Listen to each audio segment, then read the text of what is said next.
Good morning, everybody. It is 2:53 a.m. and we are going to freestyle this video. You know what I mean? We got some Japanese rolled gold tobacco. I don't habitually smoke anymore, but I do like a cigar or a cigarillo once in a while, and just gonna enjoy the moment, you know what I mean? I'm not very experienced with smoking these fatter varieties of tobacco, so I'll probably look weird lighting it up. But it's a special time in the year, you know what I mean? The new moon is, I think, tomorrow or at midnight today. But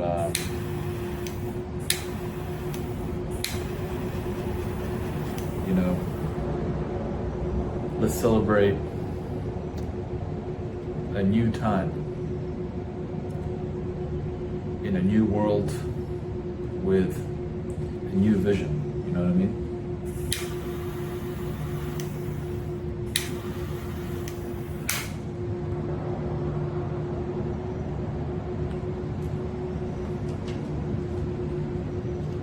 There's a lot of things I want to talk about, truly.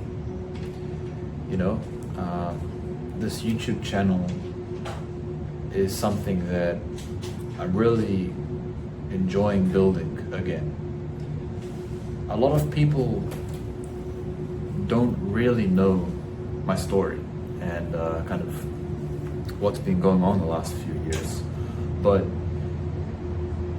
if I could put it into a nutshell, I feel like I've broken through a lot of the fear-based conditioning that I had, you know?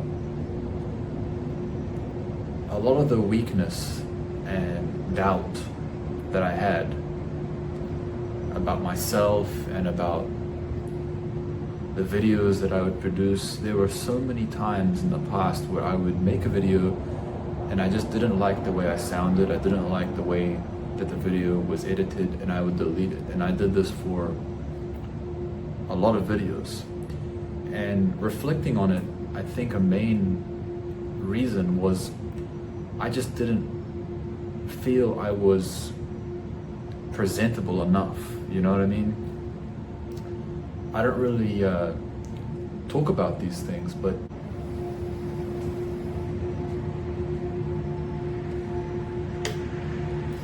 I struggled with a lot of self-insecurity, you know, like the way that I felt, the way I looked, even my physical strength, my mental powers.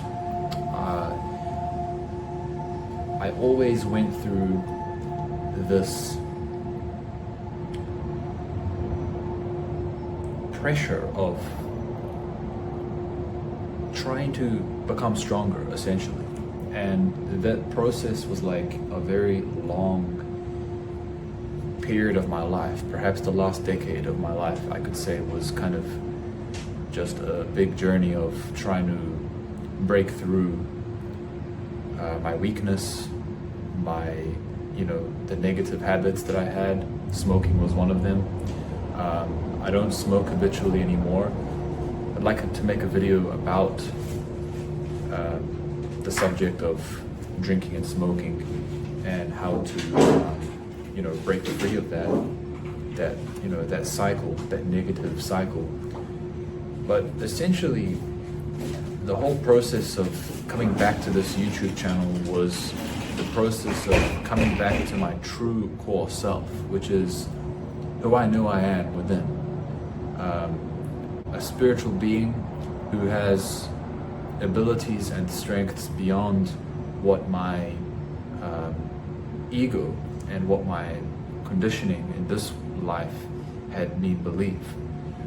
I've had miraculous experiences, and I've had so many things happened over the last decade or two that I don't even know how to compose it into videos, and I don't think I will ever fully explain the depths of what I'd gone through, because a lot of it was just so personal and so metaphysical.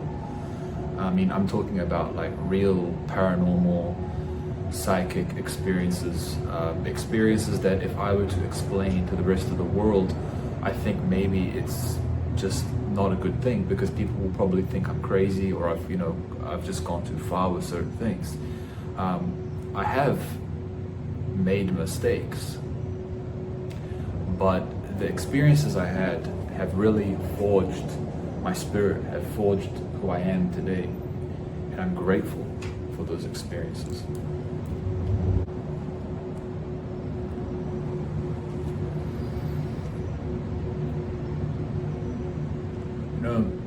Coming to Japan has been one of the most challenging things I've ever done, because, to be actually honest, I actually really like New Zealand. I actually really genuinely liked living in New Zealand, and the friends that I forged, the friendships that I forged, it was beautiful. And I just feel that New Zealand has so much potential, and there's so much potential in that country, the people, the land, just the opportunities, and there's just so much beauty. There's so much coastline. If you have a family, you're trying to raise children, New Zealand might be one of the best places in the world to do that, because number one, it's generally safe, the crime rate is generally low. I mean, it's not perfect, but it's just such a great country, Once you leave Auckland City, you leave Wellington, it's just, nature just opens up. The valleys, the mountains, the coastlines, all of the beautiful trees and farms, and all the people, the indigenous people, the Maori, and it's all the different nationalities and different types of people that live in New Zealand, visit New Zealand, the friends that you can make in New Zealand. It's just really unlimited. It's really a beautiful country. Not to mention, there's literally rivers that you can find gold.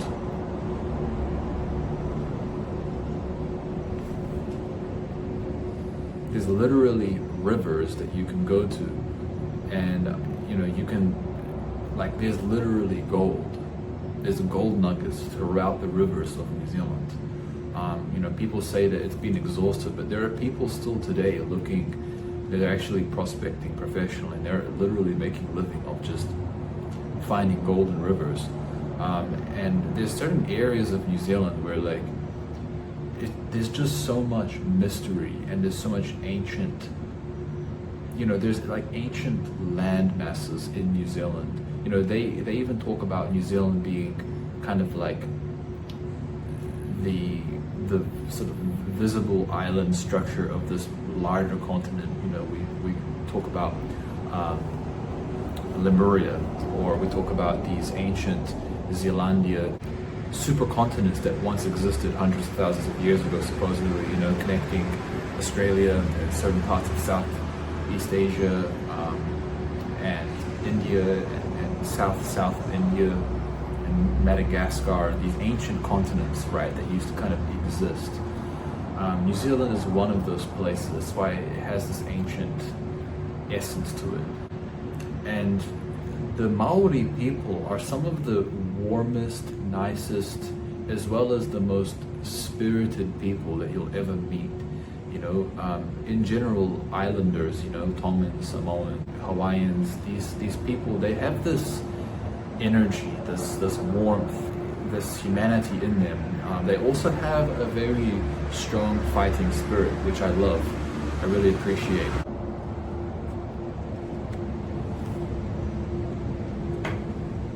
I met so many Maori peoples growing up throughout my time in New Zealand, and I just generally found them to be funny, interesting, full of character and humor and spirit.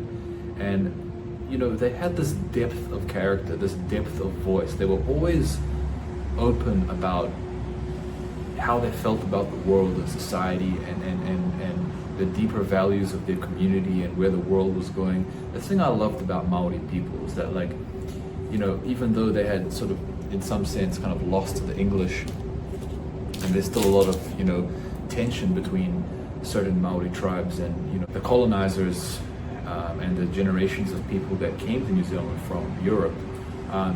There's this underlying strength of spirit within the Maori people that I always appreciated. You know, I worked amongst them, I worked beside them. I had friends who were Maori, and yeah, you know, just incredible people. You know, living here in Japan, you know, I do have moments where I really miss New Zealand. You know, I miss my friends, my family, the cars that I used to drive. You know, I had just such a good time just hanging out with my car friends, and we'd just park up and talk about things and get some food together and just, you know, sit around and just enjoy the evening, hanging out, listening to music, just kind of doing our thing. Like, those are the good days, you know what I mean? But here in Japan, it's like it's a whole nother pace of life. There's a whole nother level of tension and pressure and stress that exists here, and I'd like to talk a little bit about that, you know.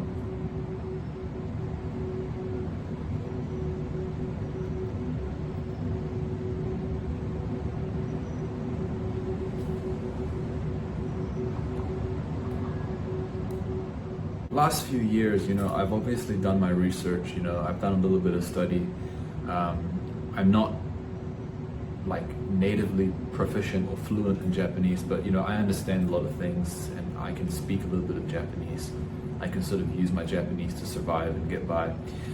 And there's still obviously a lot of communication skills that I'd like to improve on, because obviously I have a lot of business ideas and networking visions. I have a lot of faith in Japan. I have a lot of hope for the Japanese people, and I believe that as strange as it might sound, you know, with the way everything is going, you know, in the world, and all of the changes and the politics and everything, it almost feels hopeless. You know, it almost feels hopeless because there's just so much history to what's happened in, you know, the last 100, 200 years here in Japan, and all of the tension between foreigners and Japanese, and some of the things that have happened. And then there's deeper underlying problems within Japan that are just, you know, there's just so much to discuss about those problems, you know, and there's different corners of that problem. As a spiritual person myself, who also has a very, you know, scientific and technical mind at the same time. You know, my dad is a senior genetic scientist, so I have his mind. I think in terms of code and, you know, the languages of you know, the genome and the frequencies of light and how it all interconnects all of us, right? Like, I know that we're all interconnected, right? Japanese, white people, black people, we all share, actually, the majority of our DNA is actually identical. There's actually just a few small different aspects of our DNA and our histories that are a little different. And the point I'm trying to make is that the way I see everything is different. I perceive differently. I see energy. Okay, I'm a spiritual being. I see energy very well. I can read people fairly well. I'm coming out into the open. You know, I've had telepathic experiences with people and with spirits. And the spirits of the land communicate to me. I've had experiences in Japan of being haunted, as well as of seeing and perceiving the kami, which in itself I believe is worthy of videos. In the future, I'd like to make videos about it, about the, you know, the spirits of Japan, and about about the energies here, because there's so many layers of this, right?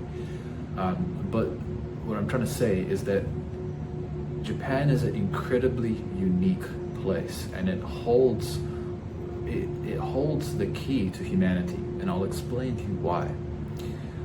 There are layers and layers of Japanese history.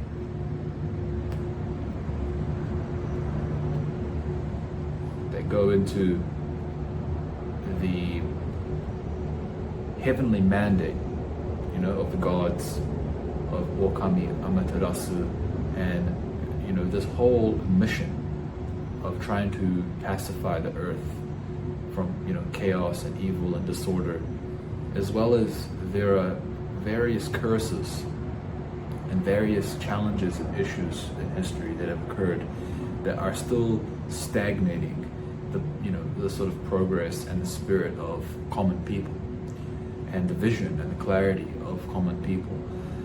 And there are layers and layers of problems that I'm not trying to solve, but as a architect of these new systems, I have a lot to say, and I have a lot to share, and I have a lot of inspiration and vision when it comes to this subject. Because truly speaking, guys, in this life I've had the blessed opportunity of being very close to Japanese people. For example, when I was in high school, so going from primary school to junior high school, so it's like entering high school kind of thing. I was probably around the age of 13. The first table I sat and the first friend that I made was a half Japanese guy who became my best friend, Sho-chan. And we're still friends to this day. When we meet up, we smoke cigars. He has children now, and he is an extremely intelligent, beautiful, tall man. He's half American, half Japanese, and we had an amazing time growing up. So I was very close to him, and I was close to his family, and I learned a lot about Japan through him. My first real girlfriend, like the first real long, serious relationship, was with a half Japanese girl, and we were together for almost 4 years. And I learned a lot from her and from her family. And then I had the opportunity of meeting many Japanese people in New Zealand in the times of just my 20s. I would collect, buy and sell Japanese cars, and I just had an obsession with kind of vintage, nostalgic Japanese tech, like the old PS2. My first game, my dad, he bought me a PS2, he bought me Gran Turismo 4, and I just fell in love with that game. That game was spiritual to me. Playing Gran Turismo was a spiritual experience, and I spent hundreds, thousands of hours playing that game. The music within the game, all the different cars and simulations and all the different tracks around Japan, and kind of just me just zoning into that game. I experienced a kind of digital enlightenment, It's getting into the zone. When you get to the zone and your brain gets into that synchronized phase and you're really in the zone, and then you start accessing your subconscious and you start kind of feeling this meditativeness. I experienced that as a kid, with Gran Turismo, since the age of 7 or 8 years old, playing that until I was into my teenage years, and that sort of solidified my love for Japanese cars.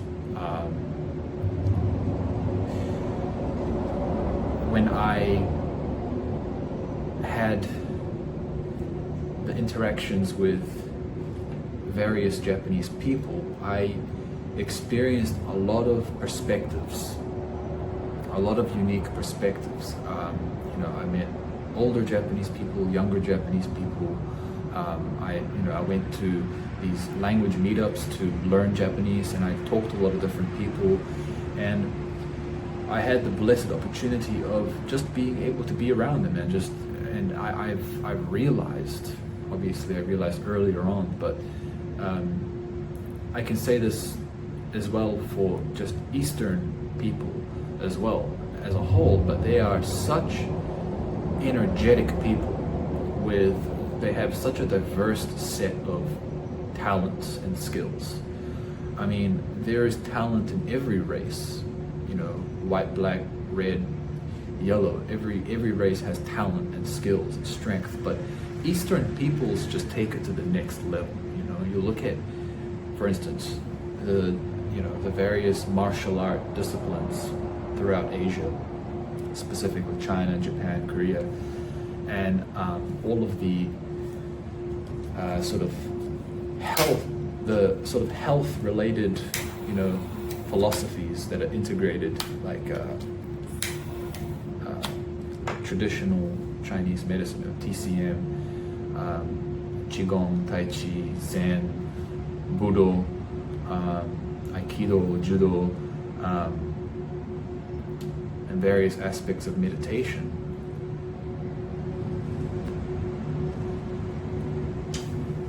It's essentially the Eastern cultures and the Eastern peoples that allowed me to actually gain deeper spiritual insight in this life, and it helped me to cultivate an understanding and a direct experience with my true self. I practiced a lot of meditation, and I always listened to Indian, Chinese, and Japanese teachers, online, and sometimes I would go to ashrams and various groups growing up. And the point I'm trying to make is that Japan, specifically Japan, was really one of my core inspirations in this life. When it comes to design, when it comes to communication, when it comes to understanding morality, communication, politeness, how to carry yourself, how to restrain yourself.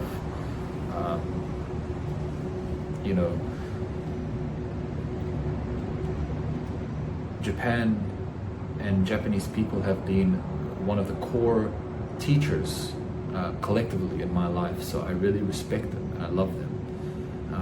And I experienced many incredible things with Japanese people.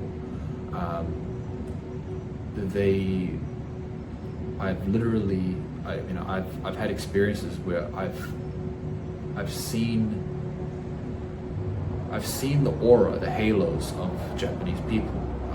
It sounds strange, but I can see auras, I can see energies and powers exhibited from people. And when I was very close to certain Japanese people, when I witnessed them, like just as an example, my friend Shochan, he was incredibly intelligent. Obviously he was half Japanese, but he was the top of the class. Like, he was really smart, and one of the first things I noticed about him, and this is a real experience of mine, is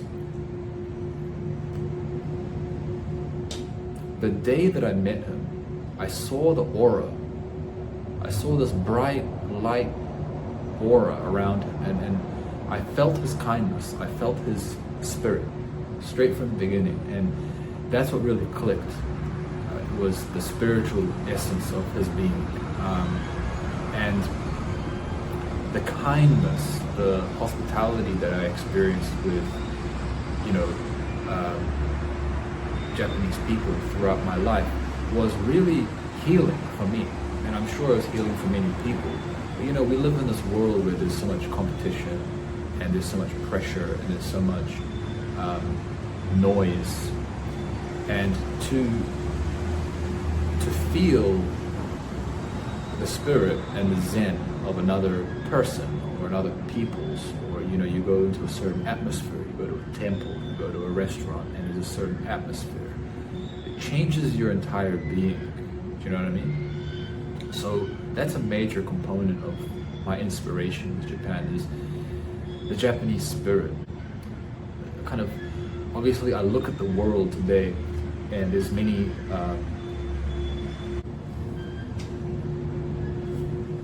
layers of different cultures, but I believe Japan is at like a breaking or making point. It's at a point in time where it's trying to preserve its core identity. It's trying to preserve its core culture, with everything going on in the world, with all this mass immigration and certain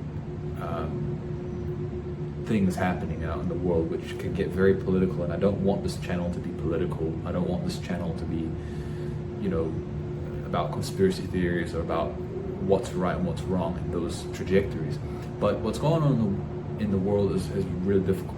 We're also at a point in time where humanity as a whole is transitioning from, a traditional way of living and working to this very high-tech, machine integrated environment where, humans and machines now have to learn how to work together.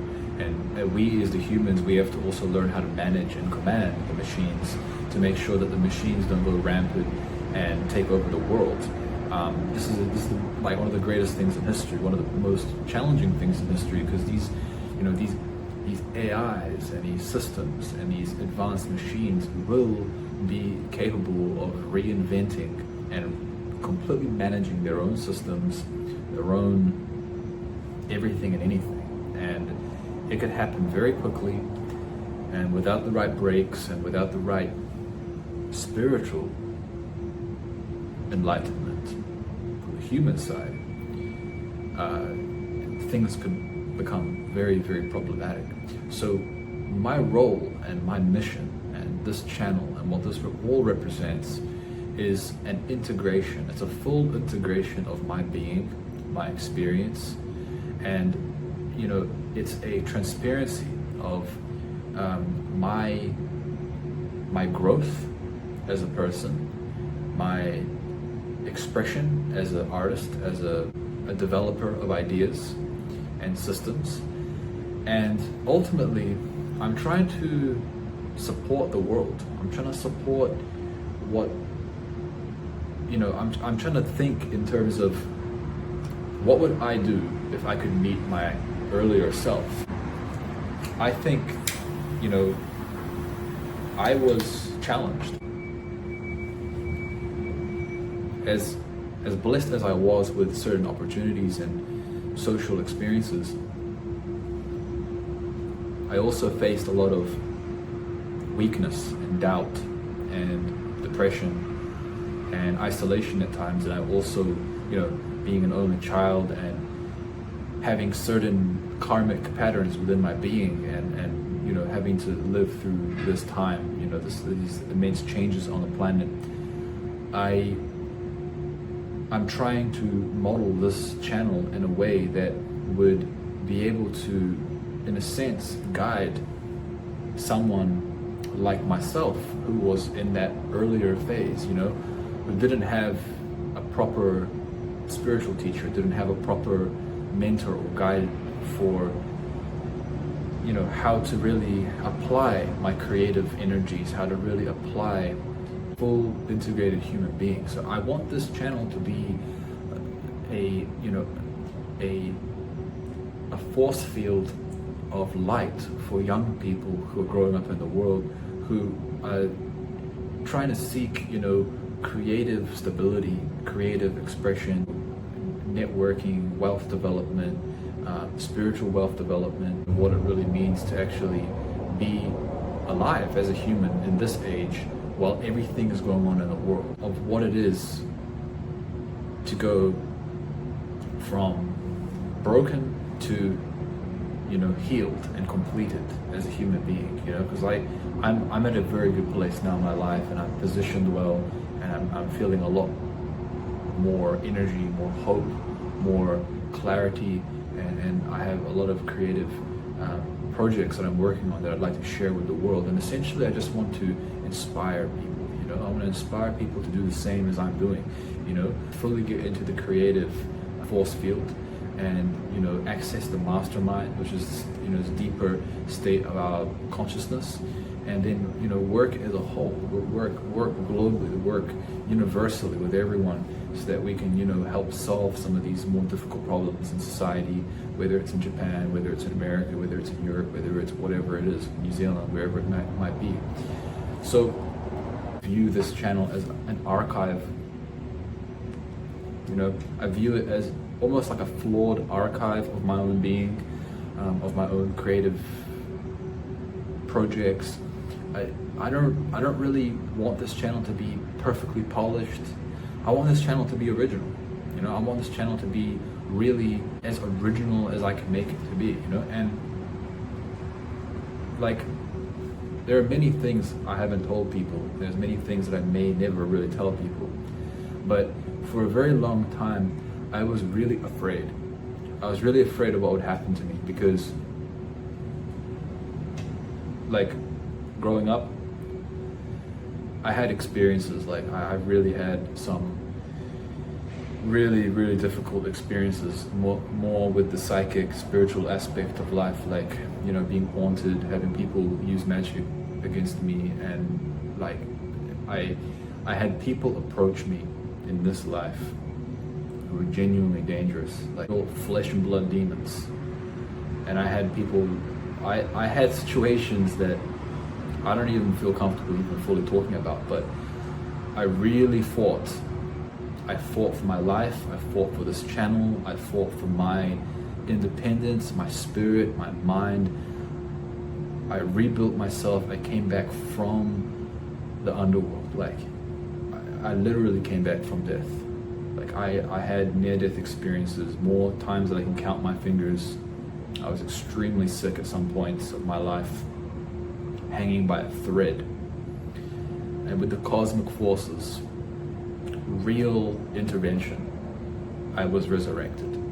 Laying in bed, practically dead, and something literally resurrected me. I had visions of like angels and Jesus and all of the masters and motherships and all kinds of incredible, amazing visions that I've never really talked about, I've never expressed about. But if you look at my art, if you feel my art, you feel the essence of what I design, you will feel where I'm coming from, because I've always been a very spiritual being.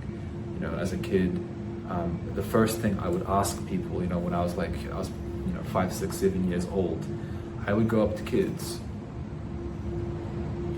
and I would literally ask them things like, do you see ghosts? Do you I used to ask kids, I used to ask the teachers the most incredible, crazy questions, like the impossible questions, the sort of difficult to answer questions about the afterlife, things like that. I used to literally go up to the teachers at the age of 5, 6 years old. I'd be like, what happens after death? I literally asked them that. I would go up to kids and I would try to find the ones, I would try to find the weird kids who also had that sort of deep spiritual intensity. And that's the reason why I was kind of exiled at some points. Like, when I was a kid in primary school, like at the age of 5, 6, 7 years old, I had a Russian friend, and I also had this other female friend, and the female friend had the same birthday as me, so we were born on the same day. And this Russian kid, with us as a trio, we were like the spiritual kids. We the only thing we ever talked about was like other dimensions, portals, some ghosts and hauntings, and like the grays and the underworld. Like we used to, I'm not even kidding, we used to literally talk about the most outlandish stuff for like 5, 6 year old kids. We would like talk about like shape-shifting and like concentrating our minds so that we could open a portal and we could go to other, it's really crazy stuff. But at that age of 5, 6 years old, I used to be, in love with nature. It's such a deep level that from the age of 6 years old to 10 years old, the main thing I would do every lunch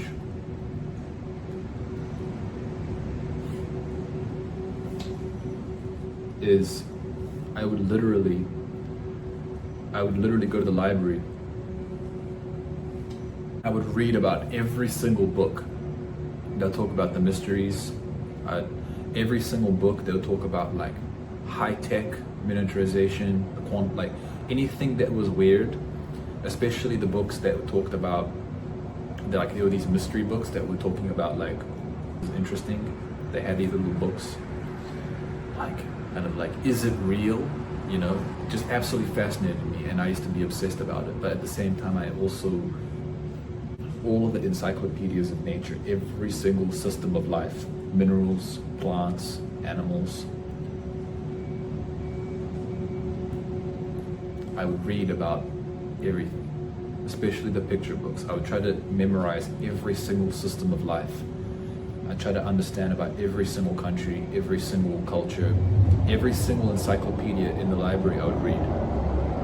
I'd just be sitting down with a big book open, just literally scanning every single page as if my mind was like a laser. I'd just be scanning, and I'd stop on certain animals, certain creatures, and I'd just really fascinate about it. I'd really obsess about it. And then also,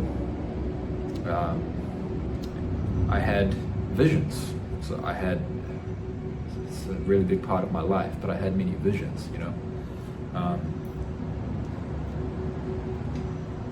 I used to know what was going on. From the age of 5, 6, 7 years old, I used to know about the alliances of certain people, certain countries. I used to feel it deep inside of me. I used to precognate and know about things that today we all know as certain common truths, certain things that have been made public, certain things that have now common knowledge. I used to absolutely obsess about as a kid. And I used to look out of the window, I'd look out into the sky and I would see things. When I look at trees, I didn't see trees, I saw beings. Especially I would feel a great goddess within the trees, especially the big trees. Certain trees, I would see goddesses, and I would feel that there were these yogis or rishis or enlightened masters that would sit and meditate on the trees. And I don't know if these were spirits or these were beings that were associated with me, but I literally felt and saw the spirits of nature in the trees. When I would walk around, I was usually alone as a kid in school, but I used to walk around school, and I used to always know that everything that you put your mind to is capable. I used to live with this belief that if you really focus your mind, you can make anything happen. I used to be a believer of the deepest mentalistic, mind-bending capacities. I used to always believe, always know that your mind creates and bends reality. And I used to always look at the other kids, and I would always worry about them. Why were they so competitive? They were so competitive. They used to always fight with amongst each other. And I was always the peacekeeping guy. I'd always see people fighting. I'd always try to stop them. I don't know. I used to be the intermediary in various situations. When I was in high school, I had these friends who were sort of the bad kids. For some reason, when I got into my high school years, for some reason, bad people always surrounded me. I don't know why. It's just the bad kids or whatever, or the sort of the rebels, whatever you describe them. They always surrounded me. And the thing about them is that they used to be easier to talk to because they were more open to ideas, and they resisted enslavement as a general rule. They didn't like listening to the teachers, they didn't like listening to their parents, so they were more open to alternative ideas. So for some reason I was always around these people, but these people were always involved in, you know, sort of bad stuff. So it always felt like I was like trying to guide them away from that. I was trying to help them see beyond that. I was trying to, you know, I was always warning them, you know, don't do this, don't do that, don't get into a fight, stop fighting people, understand your spiritual nature. I was always that kid. And I'm not trying to make myself sound like I was the moral kid, because I also had my flaws, but that's kind of where I was coming from, you know. And anyway, I had visions, so I had many visions, and I never, you know, openly talked about it, but like I had visions as a kid, and I saw the world very differently. I saw energy, and when I'd go into my dreams, I had experiences like I would travel beyond my body. I used to, from a very young age, I remember watching Yu-Gi-Oh at the age of 4 years old. Yu-Gi-Oh was huge for me. I loved Yu-Gi-Oh because for some reason I always had this repeating vision of being the son and the daughter in different lives of some king, you know, ancient Egyptian king, some noble family in the ancient kingdoms or something, and the walls and writing and painting it and having to be a part of this priesthood of ancient people, and always feeling the warmth of my mother from these previous times, this beautiful African woman, you know, the goddesses of Kemet. It's always in my spirit, in my mind. I used to always obsess about ancient Egypt. So when I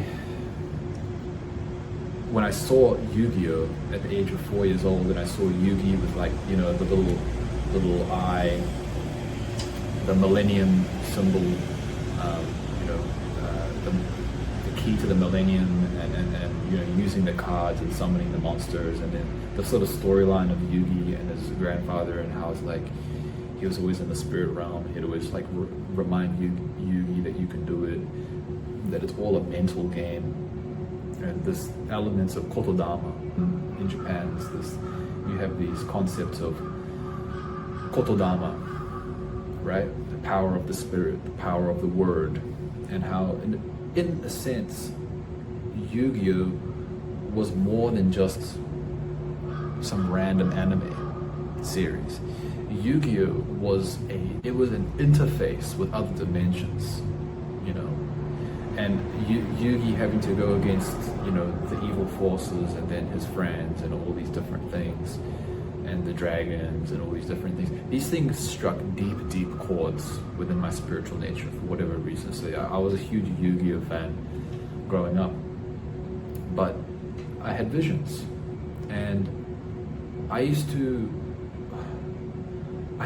always know things that I didn't ever read about, and then I would talk about it endlessly to my parents. I used to design these hyper vehicles.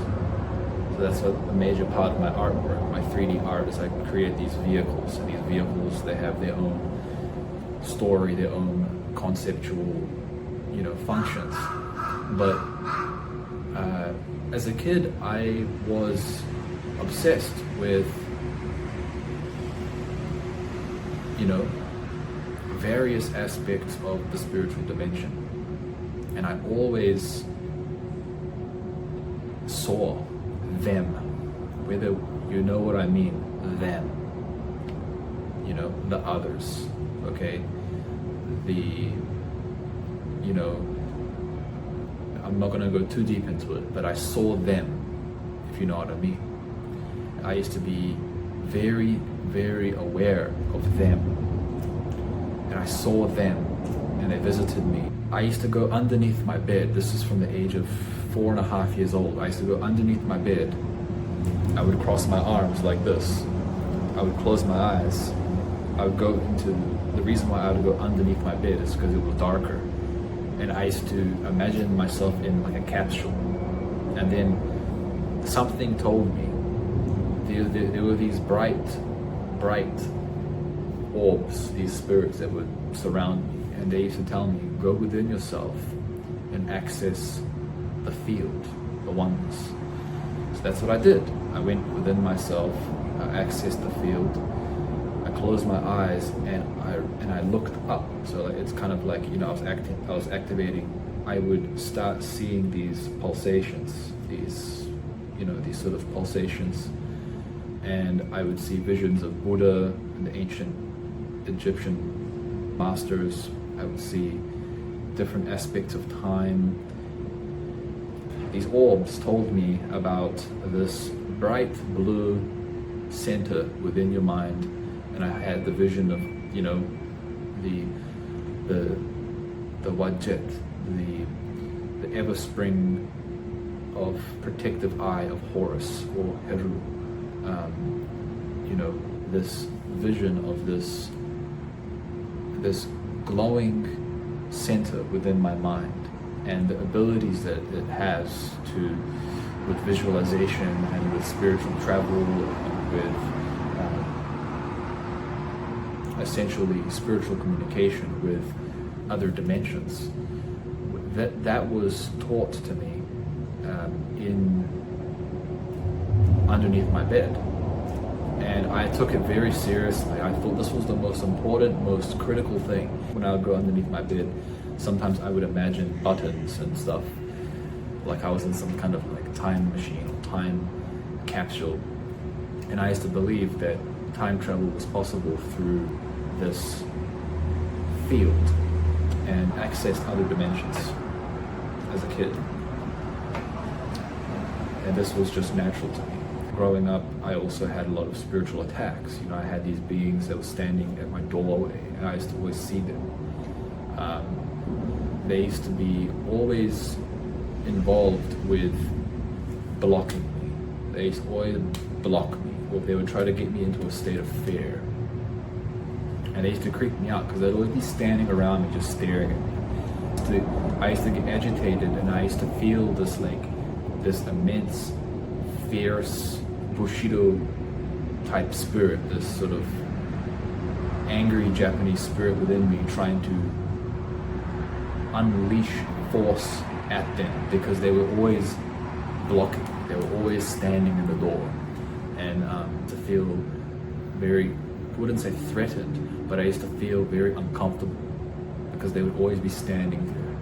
Then of course I had a lot of the psychic attacks growing up as well, which was very, very intense. And that's when the people were approaching me, a lot of these different people. And like I had people, just one of the stories that I literally encountered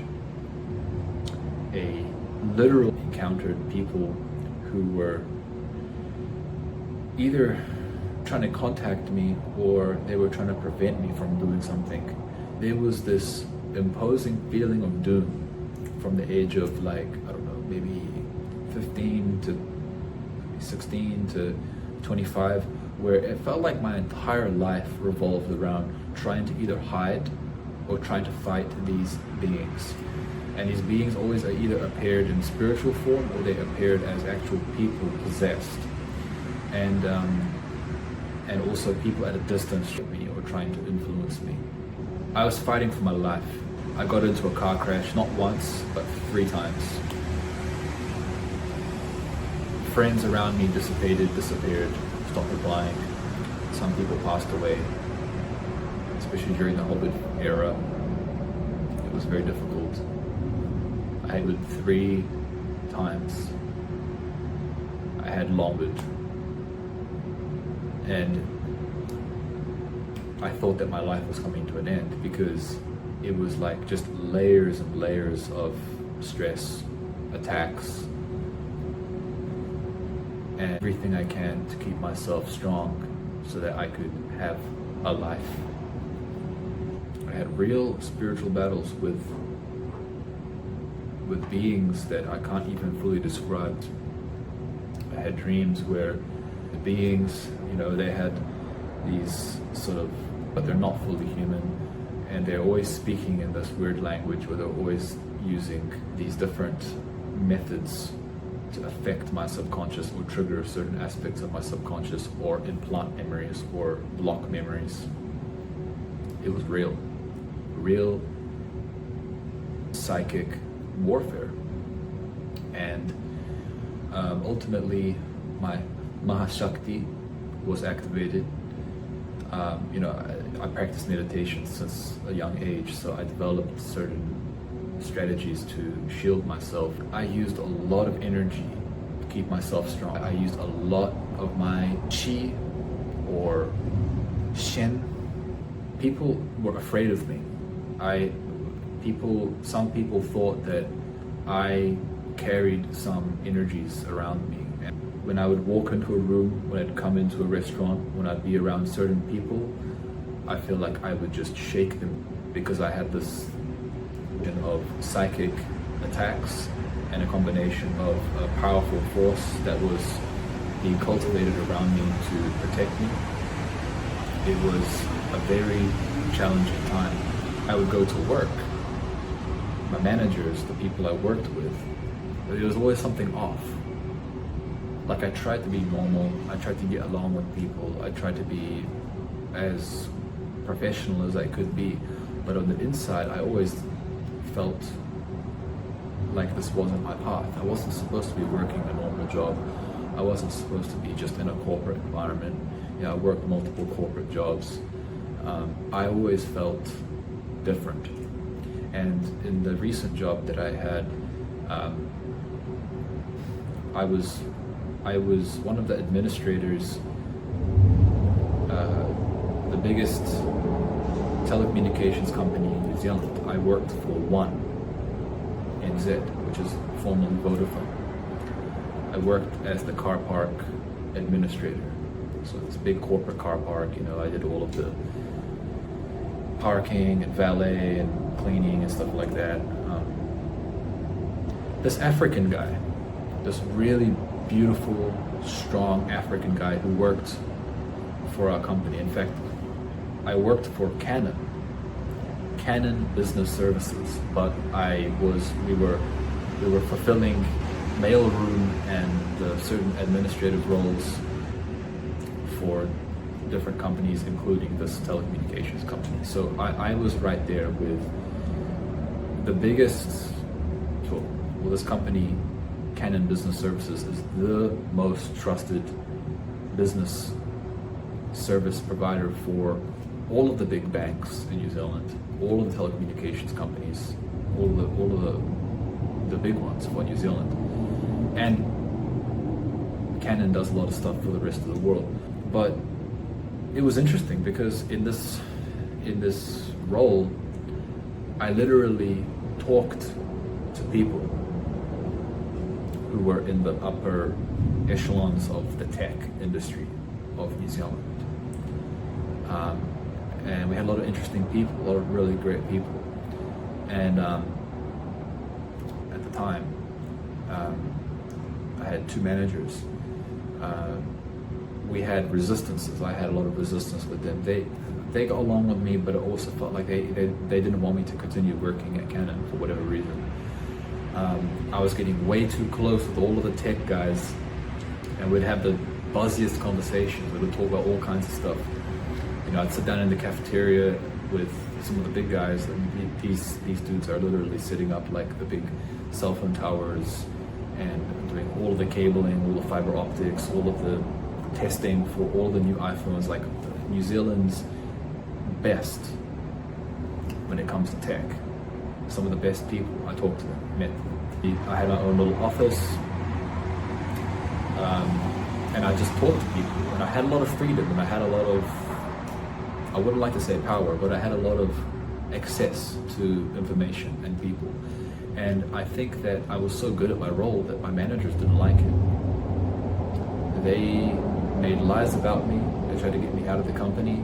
I was literally sitting in a room with the big managers above them, talking to them about all of these BS situations, and I got them laughing, you know. And anyway, they were sort of on my side. They spared my employment, and obviously my role was just temporary because it was just it was a 1 year contract for this big move. They were moving to different, you know, this huge building. They were moving everything out of it into another building, and in this new building they didn't have the car park role for the valet anymore. It was all automated, right?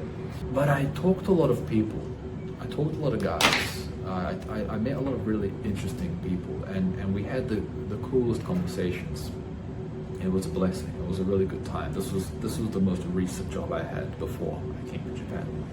The point I'm trying to say is that this African guy, right? So the point I'm trying to make is this African guy, I talked to this African guy, and he was such a nice guy. We used to talk about everything, and he was like, he almost gave me the impression like he was a Nubian king. Really solid guy. He knew everything under the sun. He was the kind of guy that, you know, reads every book, has his own business. He was employed with Canon as well, but he was fulfilling different shifts in different, you know, different companies, sometimes working with us. And he used to tell me, he said that, yeah, you have an aura, you have this energy, people are uncomfortable around you. You don't suit a normal job, you don't suit this, and you have to do your own thing, is what he said. He said that you're the kind of guy that is always going to get people uncomfortable for whatever reason, and you just have to follow your path. You have to do what you got to do. He gave me confidence. He gave me a lot of energy and confidence to pursue this YouTube thing full time. I always wanted to do this YouTube thing earlier on, but I was afraid. I was genuinely afraid that if I said too many things, if I came out too early, they would, you know, so the universe and certain intuitions told me, just don't come out in the open during that period of time, which I didn't, you know. I stayed quiet, and I cultivated myself, and I went through my own, you know, training in a sense, you know. Went to the gym, I got stronger. I had to really let go of a lot of emotional baggage because I had a lot of, you know, I had some relationships that went kind of downhill with women especially, and with some friends that I got involved with. It got quite messy. I had this one friend, and he got into some legal trouble, and I almost got involved with him, but it was very difficult because I saw the downfall of my friend, and I tried to help him, and I tried to get him out of that situation, and then we no longer were friends. That really hurt me because we were like best friends, you know what I mean? And he really went downhill, and I couldn't help him, and I was really afraid that he would end his life, or that he would, you know, someone would come and hurt him. And I haven't heard from him for a long while, because we cut communications, and he never really listened to me, and he just kind of went down his own. So I had a lot of baggage, I had a lot of negativity I was dealing with, and it was very difficult for me to make really good videos. I had acne, I had a lot of stress, I couldn't sleep, I had like insomnia for so many years, I can't even explain it, but like I was living in a weird dimension, like full insomnia. I slept very little, because every single time I did sleep, I would hear sounds, I would hear frequencies, I would have headaches, I would have visions of people, and I would sometimes dream, I would sometimes sleep, but for the most part, when I would sleep and when I would dream, I would go into these really dark dimensions with dark energies, dark people, and it was just horrible. So I had to really work through that. I don't have that same problem anymore because I know how to rest, I know how to meditate efficiently enough and prepare myself and protect myself when I go into a resting phase. But in that whole period of time, it was hard for me to make quality content. I had to let go of a lot of things. You know, I sold my car. I bought a really good laptop, started working on some stuff, bought another car. I had a bunch of different things going on. I let that all go. I sold that car, came to Japan, left everything behind, you know, got myself set up here, and I made it. You know, I'm living here, I got my own place. You know, it's still rough, it's still difficult, but things are better. Japan is an incredible place. Japanese people are naturally very, I believe that most Japanese people have a lot of depth to their spirit. They have a lot of depth to their characters. There are many beautiful things all around me. Mountains, temples, various industries, and people who are involved in various work. There's also a lot of challenges that I perceive all around me, and it was really rough at one point because I was living near Tokyo. I was living in Yokohama, very, very close to Yokohama City, and a lot of people, when they travel to Japan or when they move to Japan, they want to set everything up in Tokyo.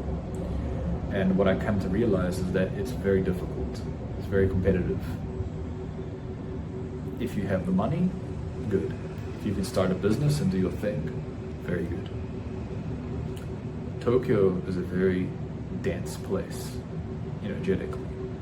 I think you have to be very prepared and you have to be very set up to actually comfortably live in Tokyo. The energy in Tokyo is different than other areas of Japan. I feel that people are a little bit more busy, they're more occupied, there's more weight, more pressure, I think, built up in Tokyo than it is in other cities, other areas of Japan. Japan is very multidimensional, it's very multifaceted. You have some of the worst problems,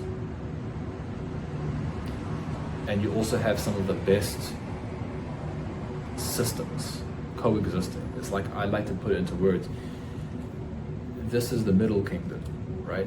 They describe it as Ashihara no Nakatsukuni, right? It's the middle kingdom, the middle world, right? It's sandwiched between heaven and hell. But right here in Japan, you have the best of both worlds. You have, depending on where you look, you can find beauty and you can find absolute rough, heavy, negative energy. You can find the most positive, uplifting, beautiful things, most innovative, cutting edge systems. Whether you look at art, architecture, the engineering, the way that they manage water, how they create roads, how they, design and engineer vehicles or consumer products. It's very inspiring, very beautiful. But at the same time, there are a lot of industrial, social, spiritual problems that coexist because of, just the natural flaw of such a highly integrated, fast-moving society. You have a lot of unfortunate, that word that starts with S, people ending because of stress. You have a lot of people giving up because it takes a lot of discipline, a lot of energy to make it in Japan, I think. The average person who wants to make it in a big company is really hard work, and you got to really dedicate yourself to being anyone here, especially if you are Japanese, because foreigners have a certain edge. Foreigners come with foreign currency, they have their foreign language, they have their foreign systems, right? So you have your businesses in the US, or Europe, New Zealand, Australia, whatever. Foreigners also have a different perspective, they have different strengths. But as a Japanese person living in Japan, on average, it is very pressurizing. The social expectations, the language usage, there's a lot of rules, there's a lot of pressure that the average Japanese person lives with.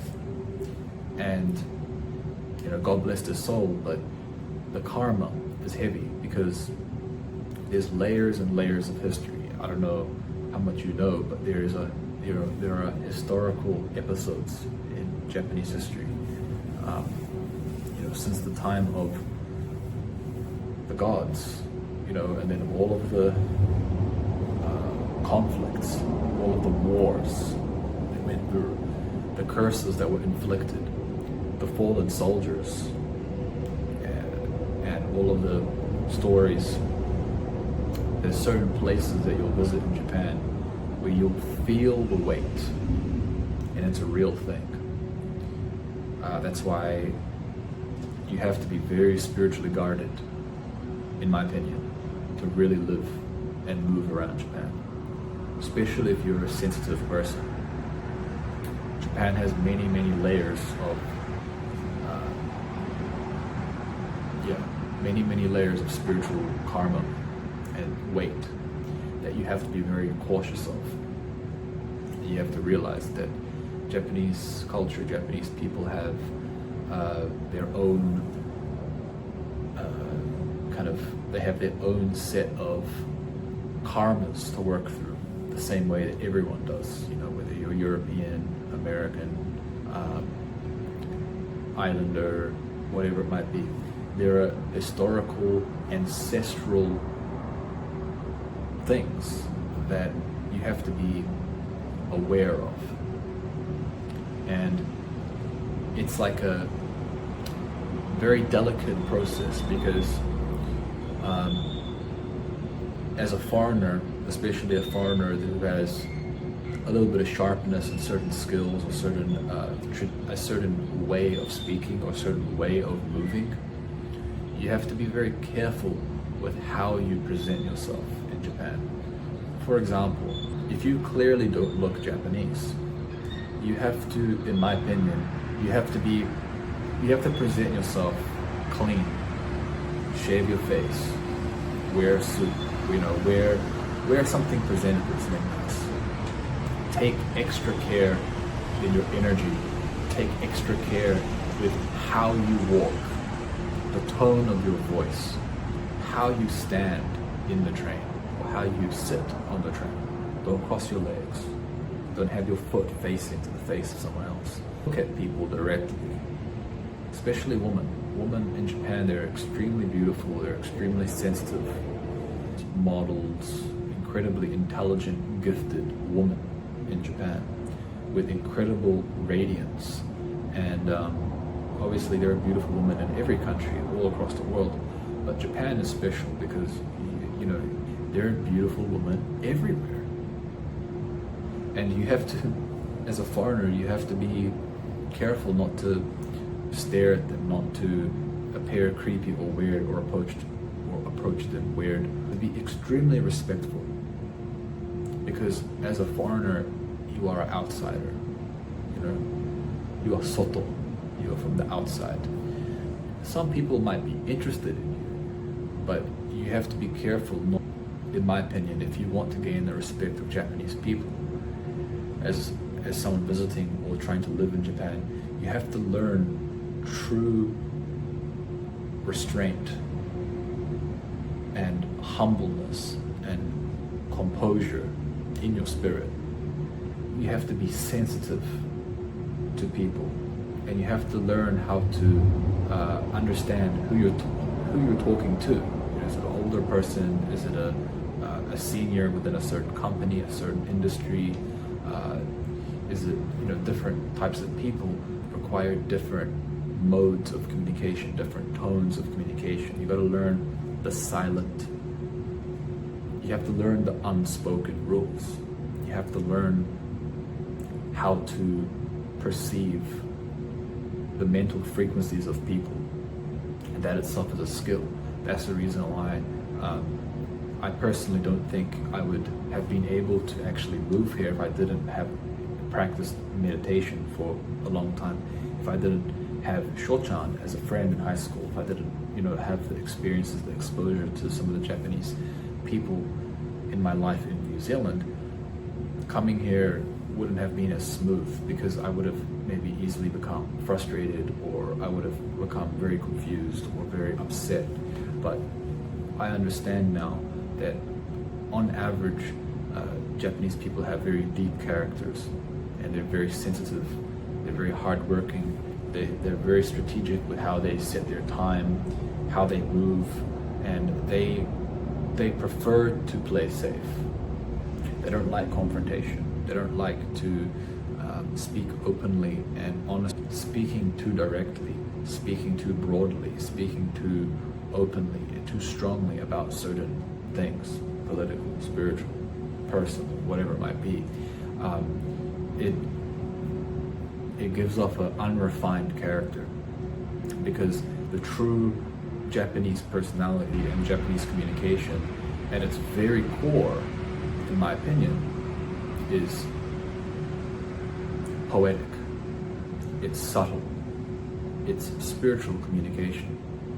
It's a beautiful thing, and it's something that should be, preserved and appreciated and utilized. If you are a foreigner, if you are someone who chooses to come to Japan, I believe it's something that you should really study in depth and really take the time to really utilize, to embody. So when you do business in Japan, or when you meet people in Japan, or when you move around Japan, people will feel that that you've studied, you've done a little bit of your part. In that sense, it's a lot easier for Japanese people to open up to you. You know what I mean? And the last thing I'd like to talk about, because this is quite a broad sort of discussion, and it is, it's quite late. What is this? And the last thing I'd like to talk about is, aesthetics, right? So my major sort of focus is visualization. So I do a lot of 3D work. I do a lot of vehicle design. Trajectory of this channel is I'd like to unveil the unique systems that I'm building and I'm developing. These are softwares, and these are also models that can be studied, can be utilized globally, and it's something that when I was a kid, around the age of 6 or 7 years old, and earlier, I used to literally draw vehicles, like really hyper space, super car looking vehicles, submarines, aircraft, thing like that. So that is one of the core inspirations. Like when I go out into Japan and I look at Shinkansen, or I look at the new, futuristic vehicles like Toyota, Nissan, Honda, whatever, the vehicles that they're producing, or various technologies, motherboard designs or chip designs or interfaces or screens or game graphics, right? Like when you look at classic Y2K sort of games from the early 2000s or even till recent, my greatest inspiration is like visuals, visual systems, 3D systems, and then developing interfaces and vehicles that I want to show on this channel what I discover, what I learn, and what I create. So if you are a visual person as well, if you're like an artist or a designer or a concept artist, or if you're just interested in just how things are developing in Japan with technology and with art and stuff like that, definitely stay subscribed, because I'm going to be sharing with you a lot over the next few months and years with how things go. And that's all I really have to say for now. It's quite, the sun's about to rise almost, but yeah, you guys